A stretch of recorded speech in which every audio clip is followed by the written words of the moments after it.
hili kutano kati ya Maaskofu Katoliki Tanzania tarehe 10 Agosti 2026 lilikuwa ni ombi la maaskofu Katoliki, na walifanya ombi hili katika kikao chao cha mwaka ambacho walikaa tarehe 18 mwezi wa 6. Walifanya maamuzi hayo kumuomba rais akutane nao, na hivi lilikuwa ni ombi la Maaskofu Katoliki Tanzania, na ndio walioomba, wala hawakuitwa, waliomba wamuone rais. Na hii ilifuatia waliomba mwaka jana. Kwa bahati mbaya rais alikuwa ana majukumu mengi, na waliomba muda ule ule, waliomba kukutana naye mwezi wa 8 kabla ya uchaguzi wa 2025.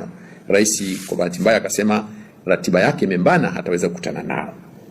Lakini kwa kuzingatia yaliyotokea kwenye uchaguzi mkuu na hali halisi ambayo Watanzania wanayo ya kisiasa, mwaka huu maaskofu wakaamua tena wamuombe rais wakutane naye ili waweze kumshirikisha mtazamo wao juu ya hali tulionayo kisiasa nchini, kutokana pia na kwamba waliweka bayana kwamba ili tutoke katika hali hii inabidi kwenda katika kusimamia ukweli na vile vile kutakana msamaha, kusameheana na hata kuponya nchi. Kwa hiyo kwa Kiingereza tunasema to admit the truth and then reconciliation, healing the nation. Kwa sababu haya kadiri ya viongozi wetu wa dini mambo muhimu sana ambayo waliona wajadiliane tena, pamoja kwamba walitoa msimamo wao, tafakari yao walichokuwa wameamua mwaka jana tarehe 15 Novemba 2025. Walitoa mapendekezo yao na mawazo yao na kinacho kadiri ya wao wanavyoona inafaa kifanyike, lakini bado wakaona ni muhimu tena waongee na rais